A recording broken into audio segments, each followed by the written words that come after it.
सुन्नी मुसलमानों, गौसे पाक रज़ी अल्लाह ताला अन्हु की निस्बत अगर कामिल है, यही बात सुन लो। औलिया गौसुल आज़म की बारगाह में हम खिराज अकीदत पेश करने आए। जो बातें मैं अर्ज कर रहा हूं वो गौर से सुने। करामात ये औलिया इकराम की जिंदगी का हिस्सा है, अल्लाह की तरफ से उन्हें दिया गया। करामत क्या है? ऐसा मुहय्यरुल अक़ूल काम, अक्ल को हैरत में डाल देने वाला काम जो आम इंसान नहीं कर सकता, आम इंसान की अक्ल में ना आए, अल्लाह के वली से सादिर होने वाला ऐसा कोई काम, उसको करामत कहते हैं। लेकिन करामत औलिया इकराम की विलायत को साबित करने के लिए जरूरी नहीं। औलिया इकराम की विलायत को साबित करने के लिए करामत नहीं दिखाई जाती, शरीयत पर इस्तिकामत ये विलायत की अलामत है। अगर वो मजबूती के साथ हर जमाने में अपने दीन पर जमा हुआ है, वो अल्लाह का वली है, वो अल्लाह का वली है। आज भी हमारी कौम औलिया को ढूंढने पर लगी हुई है। सुनो, अल्लाह का वली ढूंढना चाहते हो तो ढूंढने के लिए निकलते हैं और पीछे पड़ जाते हैं, देखते हैं ये ठोकर मार करके सोने का सिक्का निकाल सकता है कि नहीं निकाल सकता है। औलिया को इन्हीं बातों पर आज भी लोग परखते हैं, सोचते हैं कि अभी बाबा आसमान पर उड़ेंगे तो मैं समझ लूंगा अल्लाह के वली हैं, पानी पे चल के दिखाएंगे तो मैं समझ लूंगा अल्लाह के वली हैं। मैं यहीं बैठा हूँ, अचानक मेरे पास पैसों का थैला खोल के दे दें, अल्लाह के वली होंगे। यानी तुम एक जगह बैठे रहो, हलवा खिलाने वाले बाबा जिसको तुम समझोगे अल्लाह का वली है। मेरे अजीजों, ये जो चीजें तुम समझ बैठे हो अल्लाह के वली के लिए, ये जरूरी नहीं, बल्कि ये देखो कि वो नबी पाक की शरीयत पर कितना कायम है, मेरे नबी के रास्ते पर कितनी मजबूती से जमा हुआ है। मैं आपको पूछता हूँ, सय्यदुश शुहदा इमाम अली मकाम इमाम हुसैन आजम से बढ़कर अल्लाह का वली कौन? अल्लाह का वली कौन है? सारे औलिया इकराम की निस्बत वहां जाकर खत्म होती है। उस हुसैन आजम को देखे करबला के मैदान में अपने बच्चों की कुर्बानी के सामने भी जमे रहे, डटे रहे, करामत का इजहार नहीं किया, शरीयत पर इस्तिकामत लोगों को दिखाया। दुनिया में जैसी भी आफतें आ जाएं, मुसीबतें आ जाएं, अगर दीन मुस्तफा पर जमा हुआ है, इस्तिकामत के साथ खड़ा हुआ है, वो उसकी सबसे बड़ी विलायत है, वो सबसे बड़ा वली है। अल्लाह का वली वो है जो शरीयत पर जमा हुआ है, डटा हुआ है, कायम है। और करामात औलिया इकराम की जिंदगी का एक छोटा हिस्सा है, छोटा हिस्सा है, और इस्तिकामत ये बहुत बड़ा हिस्सा है। जमे रह जाना किसी बात पर, खौफ ना खाना बातिल ताकतों से, न डरना इन जालिमों से, ये औलिया इकराम की जिंदगी का खास वतीरा है। आज हम सबको जिस चीज की जरूरत है वो करामत की नहीं, इस्तिकामत। करामतें सुनते भी आया, अब करामत से आप ये समझते हैं कि काया पलट जानी चाहिए। लोग आज मजाक भी करते हैं, कुछ वो मॉडर्न ख्याल के डॉक्टरों और प्रोफेसरों के लेक्चर सुन करके पागल जो हो चुके सोशल मीडिया पर, वो भौंकते हैं करामात औलिया पर। क्या अब करामात क्यों नहीं दिखाते अल्लाह के औलिया? ये जो हालात बदले हुए हैं, इन हालात में इनकी करामतों से जमीन क्यों नहीं पलट जाती, जालिमों के मुंह में कीड़े क्यों नहीं पड़ जाते? मेरे अजीजों, पूरी दुनिया करामात से नहीं चलाई जाती, वल्लाह मुसब्बिबुल अस्बाब, अस्बाब पर रखा है। एक मशहूर जमाना बुजुर्ग हजरत मोहम्मद जाम रहमतुल्लाह अलैह बगदाद के, हलाकू के जमाने के थे, हलाकू बादशाह जिसने बस्तियों की बस्तियां वीरान कर डाली और इतने कत्ल कर दिया था, जहां से गुजरता था इंसानों की खोपड़ियां। उसका जब बगदाद पर हमला करने का इरादा हुआ तो बगदाद से कई मील दूर उसका लश्कर लेकर वो पड़ाव किया और अपने 2 सिपाहियों को बगदाद का मुआयना करने के लिए भेजा। और उसकी दहशत तारी थी सब शहरों में, हलाकू अगर आ गया तो हिलाक हो जाएंगे, इसके फौजी सबको बर्बाद कर डालेंगे। हलाकू का नाम सुनते ही लोगों में दहशत तारी होती थी। तो 2 सिपाही, 2 फौजी हलाकू के बगदाद मुआयना करने के लिए आए तो लोगों में खलबली मच गई, अब जाएं तो कहां जाएं? तो हजरत मोहम्मद जाम रहमतुल्लाह अलैह एक बुजुर्ग थे, उनके पास लोग दौड़ते हुए आए और वो वजू फरमा रहे थे, उनके हाथ में पानी का कटोरा था। और आकर के लोग रोने लगे, हुजूर हलाकू आ गया, बगदाद तबाह कर डालेगा, बगदाद को बर्बाद कर देगा, आप बचा ले, अल्लाह के वली हैं, आप दुआ करें। उन्होंने अपनी कटोरी पलट दी और कहा जाओ, अल्लाह हिफाजत करेगा। रिवायत में मिलता है कि वो दो सिपाही ढूंढते ढूंढते रह गए, उनको बगदाद नजर ही नहीं आया। कोई बगदाद का न घर दिखा, न महल, न रास्ता, कुछ नहीं। वापस वो अपने बादशाह के पास जाकर कहते हैं, हम तो बहुत ढूंढ करके आए, बगदाद मिला ही नहीं। हलाकू ने उन दोनों सिपाहियों को कत्ल कर दिया। कहा कि तुम झूठ बोलते हो, मुझे बगदाद की रोशनी यहां से दिखती है और तुम्हें कैसे नजर नहीं आया? या तो तुम निकम्मे हो या तो फिर मेरे साथ धोखा कर रहे हो। कत्ल कर दिया। दूसरे दिन अपने खास दो वजीरों को भेजा कि जाओ बगदाद का मुआयना करके आओ, गलियां, वहां की सड़कें और वहां के महल्लात, वहां की इमारतें देख आओ। ये दो वजीर गए और ढूंढते रहे। जैसे ही वो बगदाद में इंटर हुए, आज फिर लोग हलाकू के इन वजीरों को देखकर दौड़े दौड़े भागते हुए इस अल्लाह के वली के पास आया, हज़रत मोहम्मद जाम। आज फिर रोने लगे, कहा हमारी बीवियां बेवा हो जाएंगी, हमारे बच्चे यतीम हो जाएंगे, सब मारे जाएंगे, आप बचा लें। आज फिर से उन्होंने कटोरी पलट दी। कहा जाओ, अल्लाह हिफाजत फरमाएगा। अल्लाह वालों का ये तसर्रुफ है, ये करामात है। वो चाहे तो पूरे लोगों को पोशीदा कर दे जालिमों की नजर से। दूसरे दिन वो वजीर भी ढूंढते रह गए, उनको भी बगदाद नजर नहीं आया। वापस गए। बादशाह के वो बड़े मोतमद लोग थे, कहा कि हम भी गए लेकिन हमको बगदाद नजर नहीं आया। हलाकू को बड़ा ताज्जुब हुआ, ऐसा कैसे हो सकता है? लोकेशन बिल्कुल सही है, हम सामने चंद मील के फासले पर है और इनको बगदाद नजर क्यों नहीं आता? तीसरे दिन उसने कहा कि अब किसी मुआयने की जरूरत नहीं, कोई जायजा लेने की जरूरत नहीं, हम डायरेक्ट जाते, फौज को तैयार करो। पूरी फौज को लेकर के जब तैयार होकर वो बगदाद के सरहद पर आकर खड़ा हो गया, उसके जंग का बिगल बजा और तबाही के आवाजें आने लगी, तो आज लोग फिर दौड़ते हुए हजरत मोहम्मद जाम के पास आए और उनसे रो रो कर गिड़गिड़ाने लगे। कहा आज तो आफत आ गई, बड़ी बला आ गई। तवज्जो से सुनना मेरे अजीजों, आज आप अगर ना बचाएं तो सब तबाह हो जाएंगे, बर्बाद हो जाएंगे। आज आप अपनी कटोरी उठा रहे थे, उन्हें गैब से निदा आई, ए मेरे महबूब बंदे, कब तक तुम अपनी कटोरी उठाकर इनको बचाते रहोगे?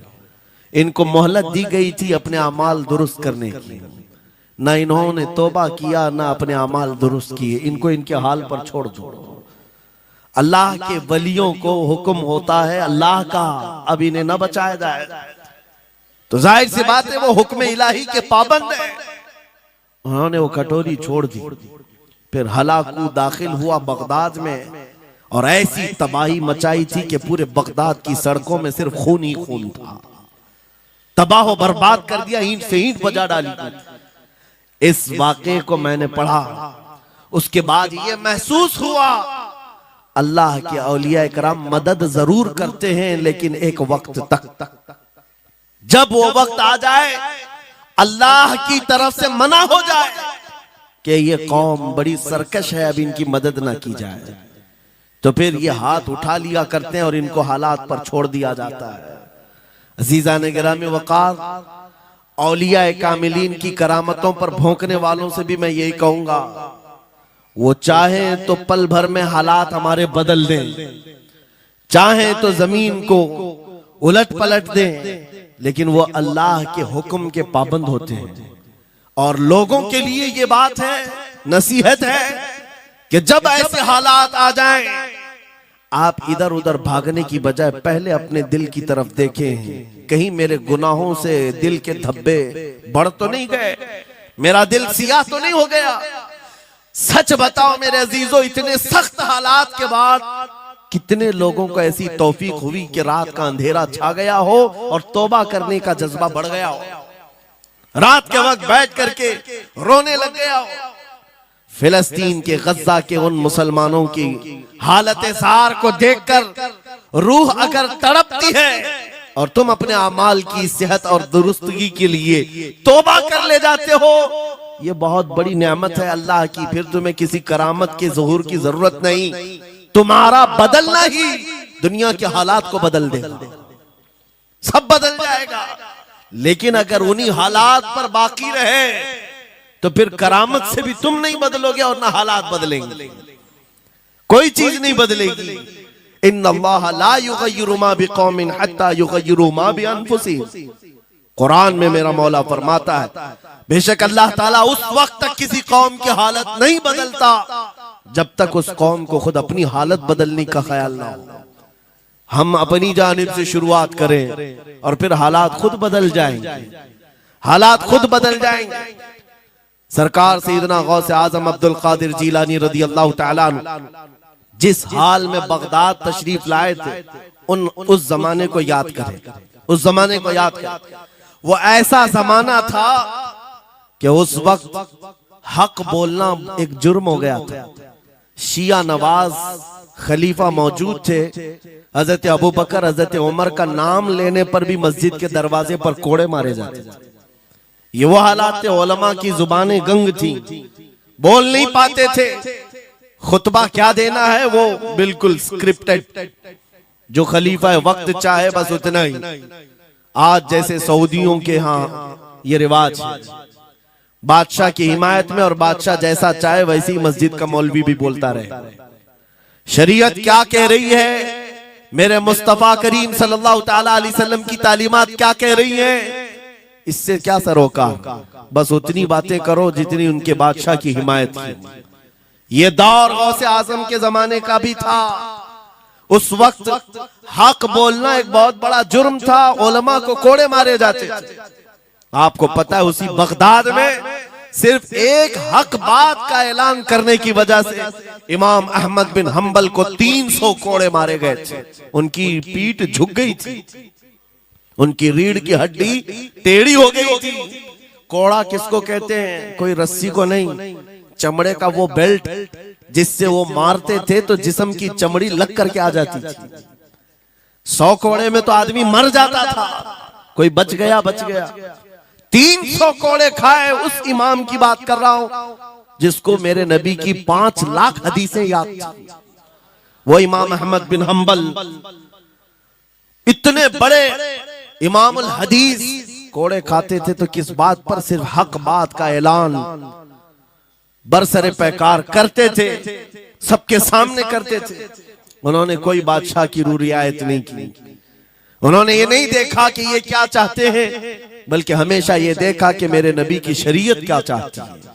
मेरे अजीजों, यही बड़ी करामत है।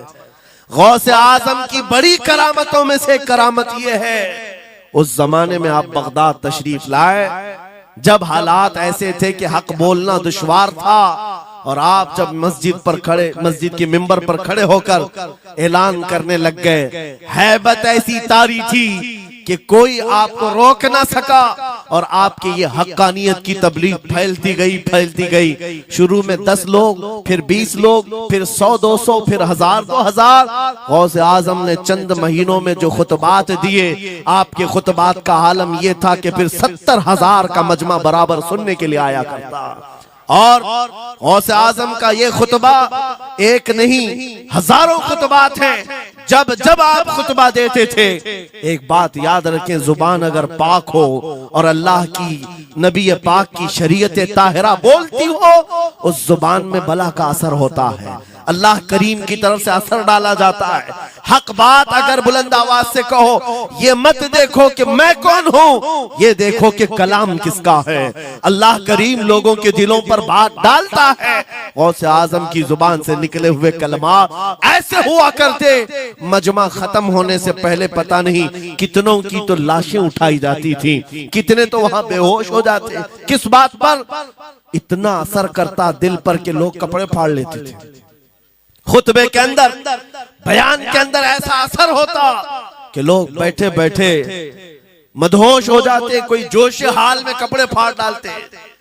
रिवायात में बताया गया कोई एक मजमा भी ऐसा नहीं जिसमें हुजूर गौसे पाक की तकरीर के बाद जनाजा ना उठाया गया। हर खिताबत के बाद, और बोलते क्या थे, हैरत की बात है मेरे अजीजों, आज बाज लोग ये कहते हैं, हम भी बहुत सारी चीजें बयान कर रहे हैं, मैं अपने लिए भी नसीहत और सारे उलमा के लिए भी कहता हूं, लोगों के पल्ले नहीं पड़ती, लोगों के कानों में नहीं जाती। ये जुमा में आते हैं, सोते रहते हैं, जब इमाम खड़ा होता है नमाज के लिए तो ये झटका लेकर के खड़े होते हैं, बयान यूं ही चला जाता है। मेरे अजीजों, दो चीजों की पाबंदी जरूरी है। मैंने पढ़ा था इमाम अहमद बिन हम्बल नहीं, हजरत सुफियान सौरी रदी अल्लाह ताला, हजरत सुफियान सौरी नसीहत कर रहे थे, और जब वो नसीहत करते तो लोग रो पड़ते थे, आखिरत को याद करते, कब्र की होलनाकियों का तज़किरा करते तो लोग रोने लगते थे। एक बंदा था, वो मजलिस में आया करता और खामोश बैठता और उस पर कुछ भी असर नहीं। एक दिन उसने पकड़ करके पूछा हजरत सुफियान से, आप जब बयान करते तो लोग धाड़े मार मार कर रोते हैं, मुझे तो कुछ नहीं होता, मैं तो ऐसे ही बैठा रहता हूं। आपने क्या फरमाया? आपने ये नहीं फरमाया कि तू बदतमीज है, तू बदमाश है, तू बदअमल है। फरमाया दो में से एक खराबी हो सकती है, या मेरा दिल खराब होगा या तेरा दिल खराब होगा, इसलिए कि मैं बात रसूलुल्लाह की कर रहा हूं, इसमें असर तो होगा ही। दो में से कोई एक खराब होगा, ये नहीं फरमाया कि तू ही खराब। यहां पर हमारे लिए नसीहत है, बोलने वाली जुबान पाक हो और लुकमा हलाल का जाता हो, अल्लाह असर जरूर पैदा फरमाता है। सरकार गौसे पाक रदी अल्लाह ताला अन्हु मिंबर पर खड़े होकर बयान कर रहे हैं। क्या बयान कर रहे हैं? सुने। एक दिन आप हजरत अब्दुल जब्बार को बैठाए, अपने बेटे को, वो बयान करते रहे, उसके बाद उतर करके आगे कहा, अब्बा जान आप जो बयान करते हैं उसमें जो रिक्कत तारी होती है वो मेरे बयान में नहीं होती, आप बयान करें। गौसे पाक मिंबर पर खड़े हो गए और सुनो, 70,000 का मजमा है। गौसे पाक की तकरीर क्या है? डायरेक्ट शुरू फरमाते गौसे पाक, ऐ लोगों, मेरे घर में आज एक बड़ा हादसा हो गया। अपने घर का वाकया बयान कर रहे, मेरे घर में आज एक अजीब हादसा हो गया। अब्दुल जब्बार की माँ यानी अपनी बीवी के बारे में कह रहे हैं, उनके बेटे हजरत अब्दुल जब्बार कहते हैं, अब्दुल जब्बार की माँ मेरे लिए दही मट्टी की हांडी में जमा कर रखी हुई थी, एक छीके से लटकाई हुई। गर्मियों के दिन थे, आज मेरी भी ख्वाहिश थी दही खाने की। मैं घर पहुंचा दोपहर के वक्त, दही की हांडी मेरी बीवी ने उठा करके दस्तरखान पर रखा था। मेरे पहुंचने से पहले ही एक बिल्ला आया घर में और पांव से झपटा मारा, वो दही का मटका गिर गया, टूट गया और दही पूरा जमीन पर बह गया। न माँ खा सका न मेरी बीवी खा सकी। इतना बयान करना था कि लोग ठाड़े मारकर रोने लग गए, कपड़े फाड़ने लग गए, लोगों के अंदर जोश हाल से कैफियत बदल गई। मेरे अजीजों, कोई अपने घर का वाकया बयान कर रहा हो कि दही की हांडी फट गई, दही बह गया, इसमें कौन सी ऐसी बात है रोने की? ये हमारे और तुम्हारे लिए हो सकता है। गौसे आजम का मजमा भी अहले दिल का हुआ करता था, वो बसीरत वाले लोग बैठते थे। गौसे पाक क्या बयान कर रहे थे? गौसे पाक के बयान का मतलब ये नहीं है कि अब्दुल उनकी बीवी दही की हांडी जमाई थी और उनके लिए खाने का इंतजार कर रही थी।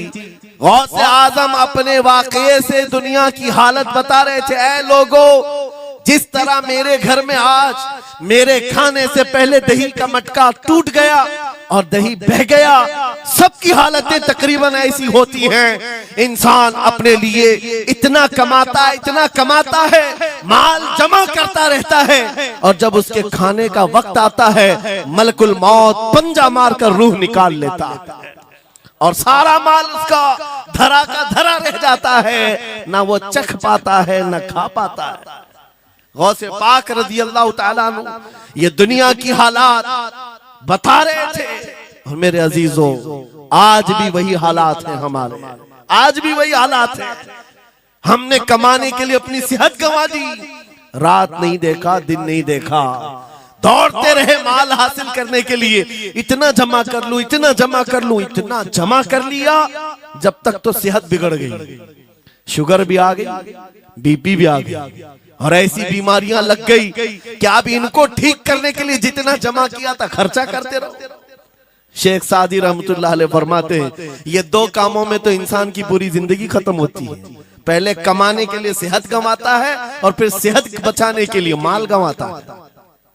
ये दो चीजों में गौसे पाक रदियल्लाहु ताला अन्हु की नसीहत यही थी कि इतना जमा कर ले जाते हो, इतना जमा करते हो कि फिर जब खाने का वक्त आता है तो मियाँ ऐसे हालात होते हैं कि नमक भी नहीं खा पाते, शक्कर भी नहीं खा पाते। दूसरी बातें तो छोड़ो, शुगर वाले शक्कर नहीं चख पाते, बीपी वाले नमक नहीं चख पाते। अरे ये बड़ी छोटी चीजें हैं और माल देखो तो करोड़ों का है, अरबों का है, अरबों का माल पड़ा हुआ है, नमक नहीं चख पाते, शक्कर नहीं खा पाते। किसके लिए जमा किया था? और थोड़ी और बड़ी बीमारी हो गई तो पानी भी नहीं पी पाते, डायलिसिस चल रहा है, किडनी खराब है। कितने ऐसे लोग मिलते हैं आज, कितने ऐसे हैं जिन्होंने साफ मुझसे कहा कि डॉक्टर ने पूरा गिन करके कहा है कि पूरे दिन भर में जो है एक ढक्कन से पानी पीना, बोतल का जो ढक्कन होता है उस ढक्कन से बस बूंद बूंद चखते रहना, पानी ही ना पियो, इसलिए कि किडनी काम नहीं करती। ये दुनिया है मेरे अजीजों, हमने अपनी सेहत गंवा दी, पूरी की पूरी सेहत गंवा दी इसको हासिल करने के लिए। इसी को मेरे इमाम अहले सुन्नत फाजिल बरेलवी ने कहा था, शहद दिखाए जहर पिलाए, कातिल डायन शोहर कुछ, इस मुर्दार पे क्या ललचाए, दुनिया देखी भाली।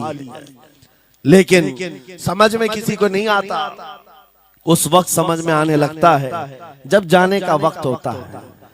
जाने के वक्त हालात ऐसे होते हैं, मैं अक्सर अपने टूर में देखता हूँ, उमरा पे जाते हैं, बगदाद पे जाते हैं, खूब आयश से रहते हैं, सबको पता रहता है प्लेन में सिर्फ 30 किलो का अलाउड है, लेकिन मार्केट में जाते हैं तो उनको कुछ खबर नहीं होती, सब खरीद रहे होते हैं। हो जाए खरीद खरीद करके लाकर रूम में भर दिए, और आज शाम में जाना है तो ठोस रहे हैं इस बैग में उस बैग में नहीं घुसा, और उसके बाद फिर एयरपोर्ट पहुंचे तो कभी इसको रिक्वेस्ट कभी उसको रिक्वेस्ट, थोड़ा हमारा भी ले लो, थोड़ा हमारा भी ले लो। अरे वहां सबका 30 है, कोई लेने को तैयार नहीं। फिर खरीदा हुआ वहीं छोड़ करके हसरत भरी निगाह से देखते जाते हैं, किसी की खजूर छूटी हुई है, किसी के मुसल्ले छूटे हुए हैं, किसी के कपड़े छूटे हुए हैं। हर बार हम एयरपोर्ट पे देखते हैं, छोड़ करके जा रहे होते हैं, बड़ी हसरत से देखते हैं। मेरे अजीजों ये कोई लतीफा नहीं, सेम यही हालात जब दुनिया से जा रहा होता है एक इंसान, मरने से पहले उसकी आंखें फटी रह जाती हैं। क्यों कहा गया है मरने के वक्त सबसे पहले उसकी आंखें बंद कर दो? क्योंकि वो अपना माल देख रहा होता है, अपनी औलाद देख रहा होता है,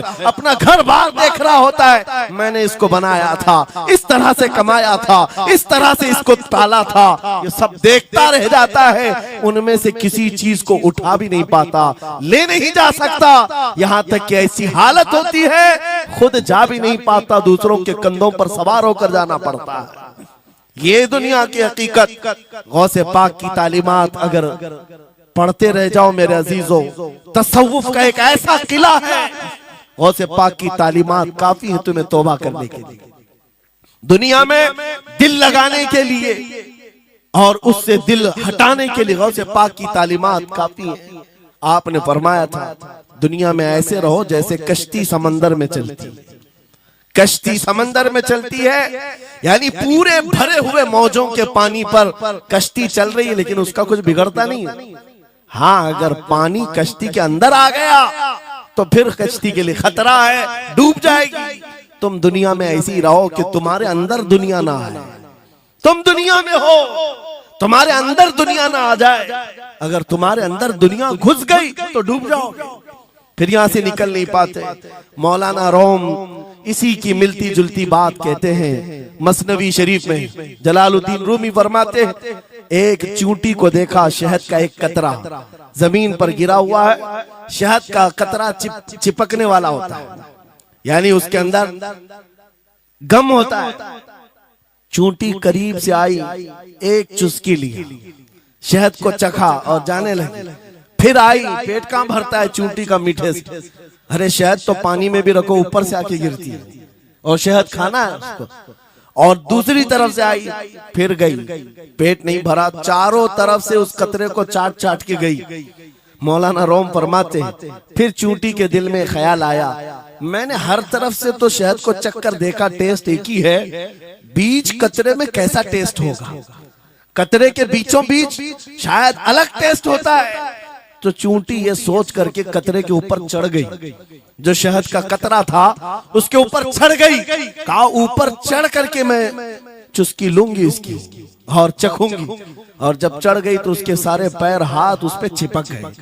चूप्स तो लिया, शहद खा तो लिया, लेकिन वापस आने का कोई रास्ता ही नहीं था। सारे हाथ पैर उस शहद के गम में चिपक गए। चूंटी की उसी कतरे में मौत हो गई। मौलाना जलालुद्दीन रूमी फरमाते हैं इंसान यही करता है, माल कभी इधर से कमाता है, कभी उधर से कमाता है, हर जगह से देखता है, सारे टेस्ट ले लेता है, बाद में बड़े बड़े लोगों को देखता है, अरे नेताजी तो बड़े बंगले में, वहां कैसा ऐश होता होगा, कोई उस रिजॉर्ट में है, वहां कैसी मस्तियां होती होंगी, वहां भी जाकर देख लूं। ये वहां भी यहाँ भी करते करते घुस जाता है और दुनिया में ऐसा मसरूफ होता है, उसकी मौत आ जाती है, तौबा की मोहलत नहीं मिल पाती, उसी दुनिया में फंस जाता है।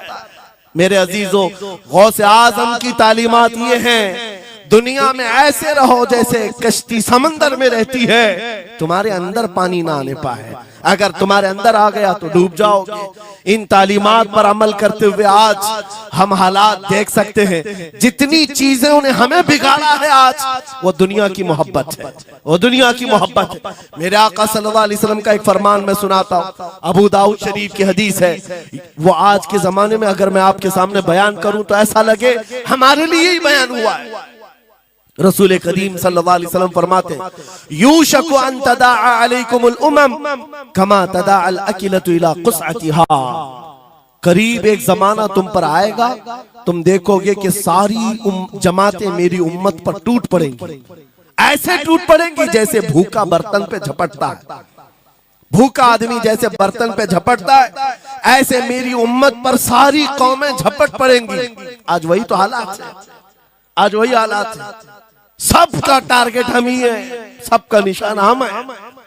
सहाबा ने पूछा उस वक्त, यौमइदिन मिन नहनु मिन किल्लतिन या रसूल अल्लाह, ऐ अल्लाह के रसूल उस जमाने में हमारी तादाद कम होगी, ऐसा क्यों होगा कि सारे लोग हम पर झपट पड़ेंगे?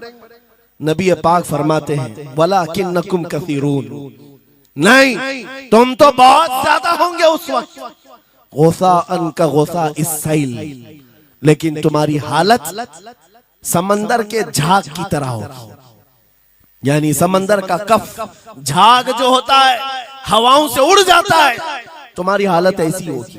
तादाद तो बहुत होगी, लेकिन छोटी छोटी चीजों से बिलबिला करके भागने वाले लोग, ये प्यूरिटी नहीं रह जाएगी। फिर सहाबा ने पूछा या रसूल अल्लाह सल्लल्लाहु अलैहि वसल्लम, ये ऐसी चीज हमारे अंदर क्यों आएगी? मेरे आका फरमाते हैं वजह दो ही होगी, दो चीजें जब तुम्हारे दिल के अंदर आ जाए तो अल्लाह ताला तुम्हारे दिलों से, तुम्हारे दिलों के ऊपर काफिरों का, दुश्मनों का रौब डाल देगा, तुम डरते डरते जीने लग जाओगे, खौफ के आलम में जीने लग जाओगे। वो दो चीजें क्या है? मेरे आका फरमाते हैं हुब्बुद दुनिया व कराहियतुल मौत, दुनिया से बेइंतहा मोहब्बत करने लगोगे और मौत से भागने लगोगे, मौत से तुम्हें नफरत हो जाएगी, डरने लग जाओगे। ये दो चीजें जब तुम्हारे अंदर आ जाए, तुम्हारे दिलों पर काफिरों का रौब डाल दिया जाएगा, दुश्मनों का खौफ डाल दिया जाएगा।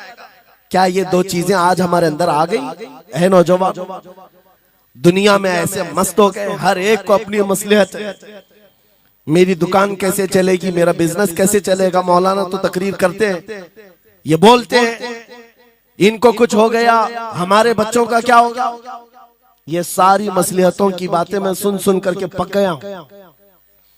बहुत सारे लोगों को तो ये लगता है इनके साथ मत बैठो वरना कल को इन पकड़ के ले जाएंगे तो तुम्हारा भी नाम आ जाएगा। बहुत सारे स्टेज पर उलमा के हालात पर अभी तो चल रहा है, जिस दिन कोई टारगेट पर आए इधर उधर बैठने से भी डरने लगे। इनके ऊपर इतने केस हैं, बाजू बैठने वालों की भी हालत खराब हो जाएगी, हमारा भी नाम ना आ जाए। मेरे अजीजों, ये सब गीदड़ भपकियां हैं, तुम्हारे ईमान का इम्तिहान। मैं तो यही कहता हूं, हमारे साथ कोई मामला नहीं। वही बात मैं कहता हूं जो अकबर इलाहाबादी ने कहा था, रकीबों ने रिपोर्ट लिखवाई है जा जा के थाने में कि अकबर नाम लेता है खुदा का इस जमाने में। यही रिपोर्ट लिखवाते हैं जा जा करके। हमारी भी जहां रिपोर्ट लिखी हुई होगी, बात यही होगी कि ये रसूलुल्लाह का नाम लेता है और उनके नाम पर लोगों को बात करता है, यही रिपोर्ट होगी। और इस बारे में हम कभी डरते नहीं। मैं आपको बताऊं, उत्तर प्रदेश में वहां के हालात तो पता है, बिल्डोजर की हुकूमत चलती है। लेकिन मेरे अजीजों, एक मौलाना साहब ने कहा, आपके साथ जलसे में बैठकर मैं लब्बैक लब्बैक के नारे लगा रहा था, दूसरे दिन मुझे थाने बुला लिया और फिर मुझे बहुत ज्यादा मामलात हो गए। कहा कि मौलाना तुम ही नारे लगा रहे थे। आप लोग ना डरे इंशाअल्लाह। यहां पर तो उन्होंने मुझसे कहा, मैं कहा क्या हुआ, फिर कुछ हुआ? कहा मुझसे कह रहे थे केस हो जाएगा, हालात बिगड़ जाएंगे, खराब हो जाएंगे। मैंने कहा फख्र करो मौलाना इस बात पर, दुनिया चोरी करके थाने जाती है और तुम नबी का नाम लेकर जा रहे हो, कौन सा मसला है? बात सिर्फ इतनी है मेरे अजीजों, हम बोलते रहेंगे उस वक्त तक जब तक अल्लाह तबारक व तआला ने जुबान रखी है। नबी पाक की अजमत और नबी पाक की शरीयत और औलियाए उम्मत की मिदहत बयान करना जुर्म है। यह जुर्म हम 1000 बार करें, अगर ये जुर्म है 1000 बार करें, बल्कि हम दार पर भी, फांसी के फंदे पर भी ये जुर्म करेंगे, क्योंकि हमारे असलाफ ने हमें ये बताया है, जो जान मांगो तो जान दे दें, जो माल मांगो तो माल दे दें, मगर ये हमसे कभी ना होगा नबी का जाहो जलाल दे दे।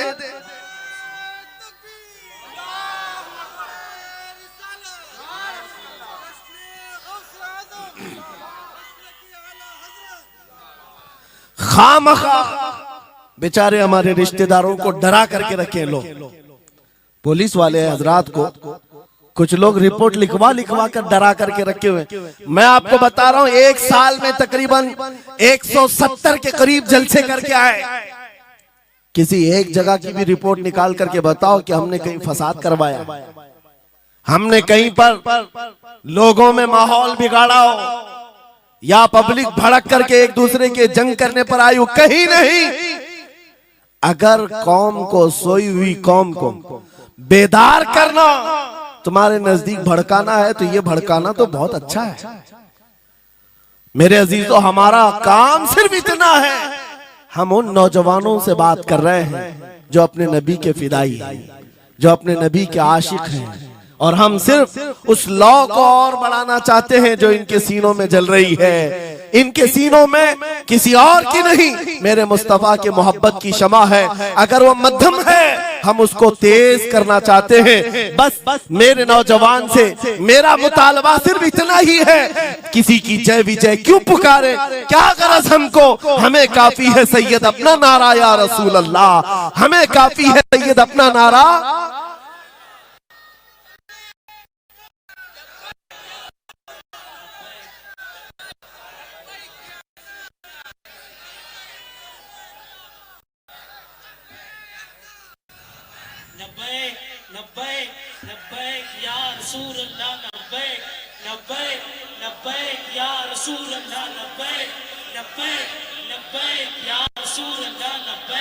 तवज्जो,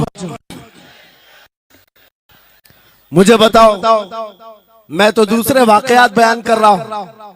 यहाँ आपके यहाँ करंट सिचुएशन, यहाँ लोग बैठे हुए भी हैं, रिपोर्टर भी होंगे और हजरात को देख रहे होंगे। मुझे मैंने अभी बयान में कौन सा भड़काया, ये जो कह रहे हैं अपने नबी को पुकार रहे हैं।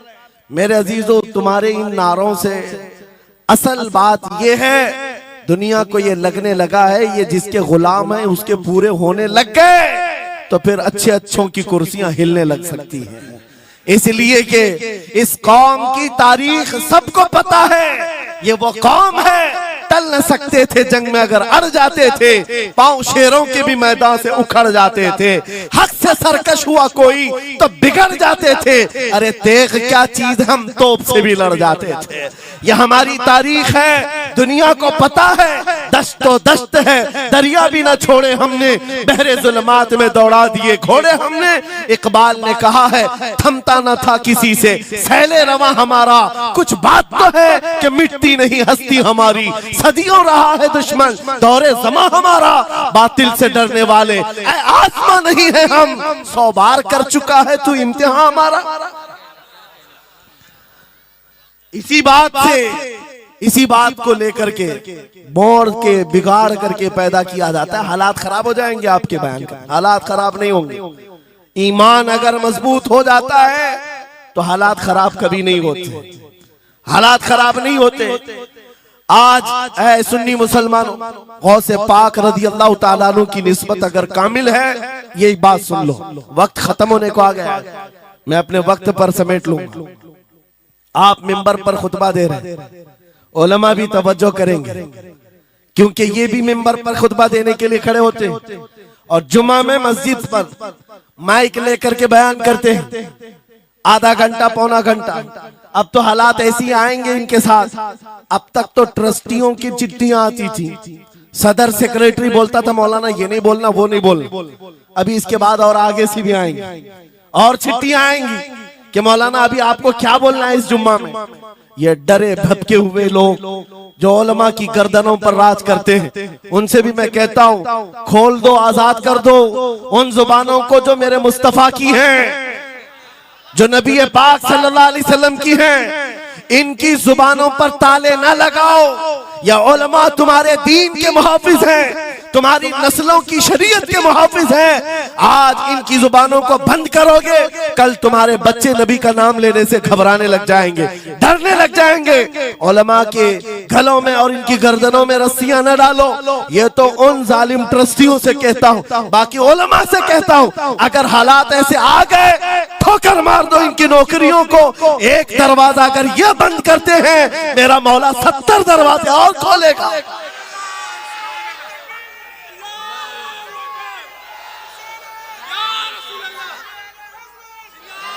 सुनो गौसे पाक रज़ी अल्लाह ताला अन्हु किस बात से डरते थे। गौसे पाक का खुतबा बयान करने वाले मौलवी हजरात, उलमा सुने, गौसे पाक किससे डरते थे? उनको डराने वाला कोई ट्रस्टी था, कोई हाकिम था, बल्कि हालात ऐसे थे।